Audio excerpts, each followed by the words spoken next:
Hello, everyone. Hopefully you are enjoying your lunch, and thank you so much. Thank you so much for your flexibility with us today. I think it's safe to say we've outgrown our venue. So if I could have everyone quiet their conversations for just a little bit, we'll kick off our lunch keynote. Thank you. I have the pleasure of introducing you today to our luncheon keynote speaker, Louise Mabulo. Louise is a chef, farmer, entrepreneur, and founder of the Cacao Project, which cultivates resilient and climate-smart livelihoods, positioning farmers for sustainable success in the Philippines. Mabulo is also a National Geographic Young Explorer, a featured honoree for Forbes Asia's 30 Under 30 list, and a Young Champion of the Earth under United Nations Environment Program. I encourage you throughout the rest of the conference to connect with Louise and ask her any questions that you have about her experience, her entrepreneurship experience, or the Cacao Project. So with that, I will welcome Louise to the stage for a short presentation.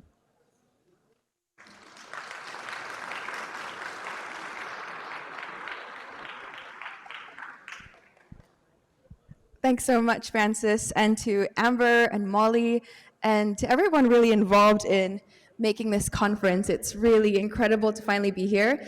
A little backstory is I was first invited into this conference way back in 2019. And unfortunately, it was for the 2020 conference, which, as you know, like many things, did not push through. So for me, being here in front of everyone, seeing you all in person, and just being here is 4 years in the making, and it is incredible, and I hope you're all enjoying it. I unfortunately was given the lunch keynote, and as you know, lunch is when everyone wants to have a chat and eat, and also when you get sleepy, at least in my culture.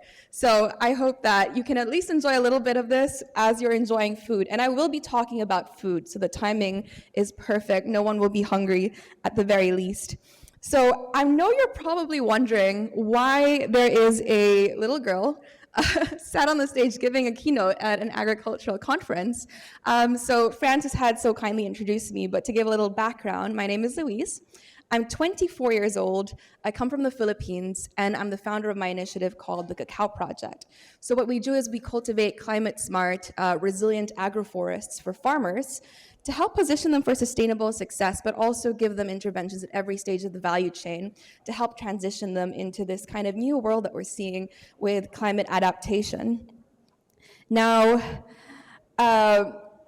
I began this whole journey when I started thinking, how could we look at the way we were producing food, and how could we put rural farmers and agriculturalists, especially the people that I grew up with in this lovely hometown, at the forefront of climate adaptation, especially as some of the most vulnerable people.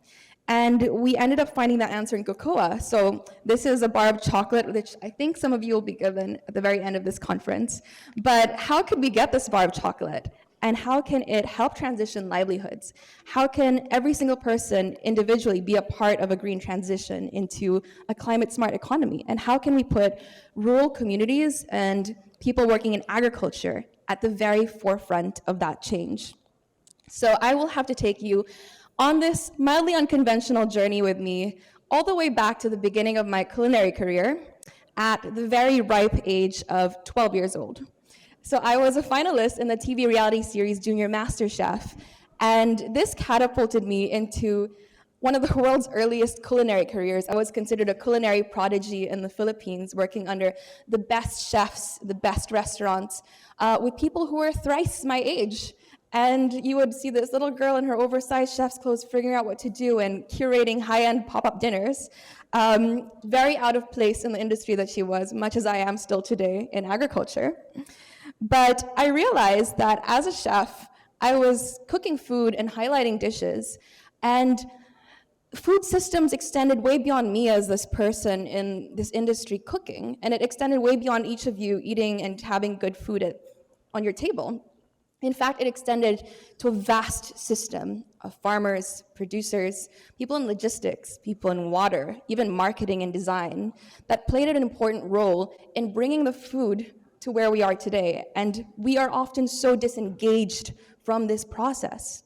So my advocacy was to really highlight that, tell the stories of our producers and our farmers, showcase farm-to-table cuisine, and create these lavish dinners that told the story of our producers, and hopefully close that gap a little more for everyone enjoying food. But in my work, this all kind of changed when my town was hit by super typhoon Nok 10, which destroyed 80% of agricultural land in my hometown alone. Now, this typhoon meant that because of a single overnight event, the farmers that I grew up with, that I called aunties and uncles, would lose their livelihoods for months and even years and would struggle to reinstate their livelihoods. And that affected not just our farmers, it affected our producers, our restaurants, health and nutrition. And for the very first time, I was exposed to just the vulnerability and the sheer difficulty of how broken our food systems are, especially to smallholder farmers in this region.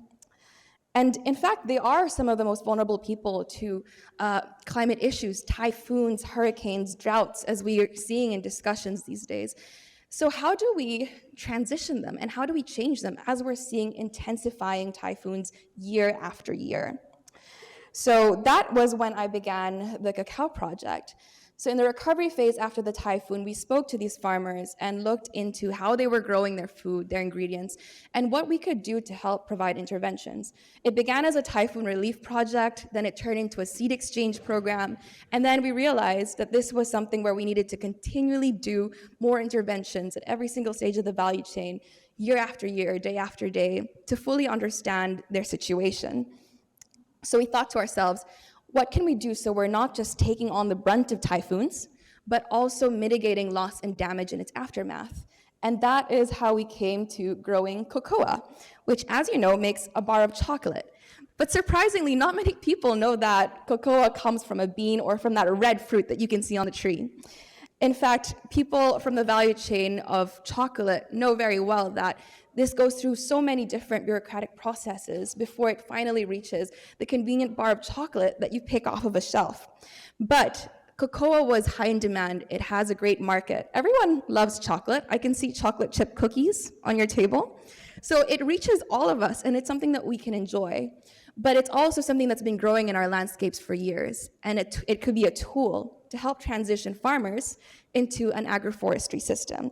So at the Cacao Project, we work through 3 branches of work, which is agriculture, education, and regeneration. Through education, we curate these farmer field schools with farmers that teach them about agroecology, regenerative farming practices, disaster preparedness, and really down-to-earth practical solutions. But it's not a one-way stream. We also learn from them about their solutions and what they've been doing for many years that works and what doesn't work. And really learning together, especially as a young person coming from this culture, it's important that it's a two-way stream, that I don't just show up teaching people what to do, but we learn from what they've been doing for years and integrating that into modern knowledge and know-how. Through agriculture, we also equip them with the tools that they need, whether it's post-harvest equipment, access to new knowledge and technologies, or whatever it is that they might need to be able to reach the production stage. So at farms, we're doing from tree to bar chocolates, as you can see here, where you can bring the equipment down to the farms and actually be able to produce chocolate right where it's being grown. And through regeneration, we enable the community and bring together youth to do tree planting programs and understand the intersections between these complex food systems and our environment, because it's really a community effort once you get down to it, especially in rural areas that are tight-knit and small. So far, we've worked with over 200 farmers, plant 150,000 trees now, over 150 hectares of land, which has revived biodiversity, streams, water sources. That has been incredibly helpful to our community. And we truly believe that everyone should be part of a green recovery, that it should be an inherent part of our lifestyle. And farming and agriculture has this multifaceted potential to actually change the way that we produce and think of development and sustainability, especially in global South countries, and especially in how we harness our resources, our forests, and our water to do so. So rural communities are leading the shift in food systems transformations.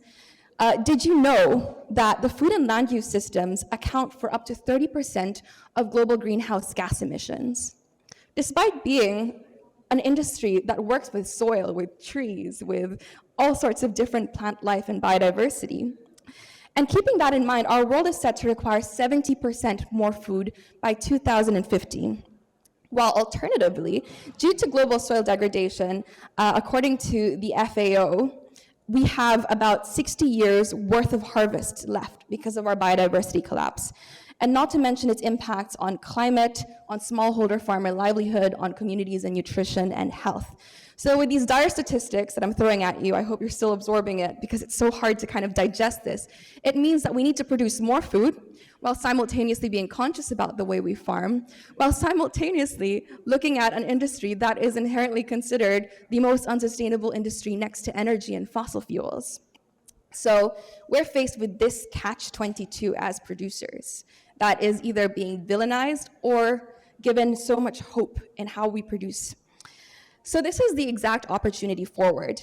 In fact, in the environmental sphere, food systems are the most efficient, likely, and easily transitioned industry into reversing the global climate crisis. As you know, we've heard discussions on carbon credits, on CDR, and we'll hear more about that in the next few days. But this provides 30% of the solution to reversing climate change, biodiversity loss, and pollution. And rural communities are driving that change. So I've been talking a little bit about the complexities behind this, but once upon a time, food was just food. In fact, now we have these massive conferences about water for food, but when I was younger, we never thought past what was on our plates or what was in our grocery bags. We would just pick it off a shelf and think that was that. But now we're seeing this harmony and intersectionality of how our food works with nature, how it works with people, and finding ways to give back. So we're not too far from creating a better reality. When I first started out in agriculture, I was always searching for the new fix-all solution, something that would be this technology that would catapult us into a new world of amazing technological shifts that would make agriculture a lot better for us. And I realized that innovation for food didn't look like that next big thing. It looked like tiny incremental change.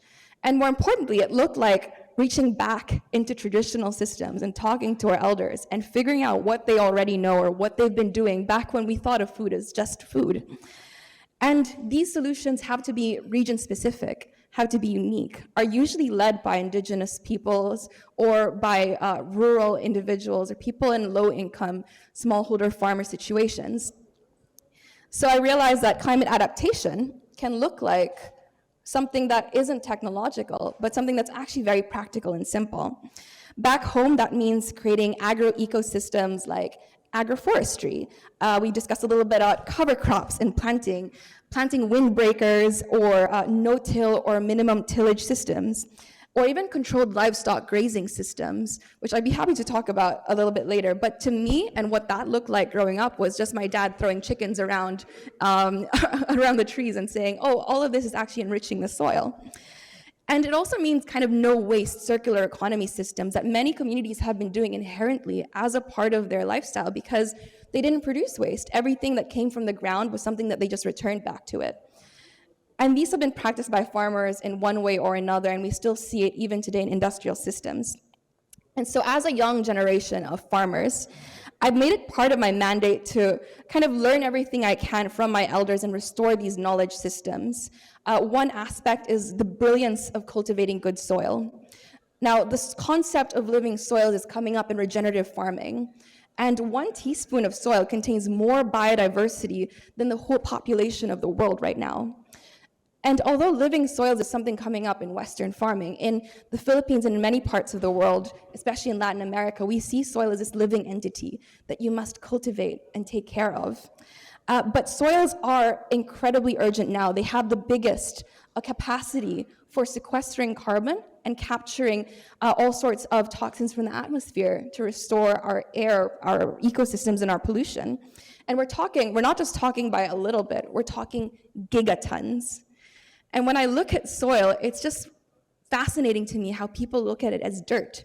But when you're in farming and in food production, it's actually a sense of magic that you're harvesting soil from the ground, sunlight from the sky, and air and wind and water to create food that's going to feed hundreds and thousands of people across the world. So right now with our soils, we're losing football fields worth of soil, and we only have 60% of soil left. We've already degraded 40% of the world's soils, but it takes a minimum of 500 years to produce a single inch of topsoil. And right now, agriculture is the only industry that's exploring ways to restore soils because we need it to produce food and we're reliant on it. So that's one aspect, and I was recently in Kenya and we were discussing how soil is an aspect of climate overshoot and how there doesn't exist policies of using soil as a means to prevent climate overshoot of 1.5 degrees by 2050. That's an interesting insight. But in the Philippines, my elders also taught me different ways of restoring our environment, and weird techniques, in fact. When I was younger, my elders would teach me to plant according to moon cycles, whether it's coming towards a full moon. And it didn't make sense. And when I spoke to my dad and to everyone else, they told me, oh, this is just like wives' tales. Don't listen to your grandma. She's a little bit delusional. But as I was going through different universities, I decided to ask some researchers. And they said, well, did you know that moon cycles have impacts on insect activity? And that promotes actual biodiversity and better pollination. So when you plant according to moon cycles, you're also planting according to insect activity. And so your grandma isn't actually that crazy. And this is something that you could definitely pass down. Another thing that they taught me was planting rocks and stones under root crops or different types of crops. And at first I thought maybe it was some kind of magic bippity boppity boo aspect of putting something under the soil and saying this is kind of a good luck charm. But in reality, it actually created air pockets that promoted biodiversity to grow underneath it and restore maintain moisture under that rock. And true enough, when we tested it out at our farmer field schools, we noticed that things grew better when you planted a rock underneath it for some reason. So it created richer plant food. And when I was recently in Kenya just last week, I spoke to some incredible farmers on the ground who had access to satellite technology and have digitized their farming systems and were incredible people. But one thing they said was you could have all the technology in the world, but if you don't listen to your crops, if you don't understand or cultivate empathy with what you're growing and pay attention to the vines and the leaves and the harvests and what they tell you, then all of this technology is for nothing. And it's something that we see in nature-based solutions. How do we rethink sustainability? How do we rethink development? Or how do we even rethink food production that integrates all of these traditional rural farming methods into technology and science today?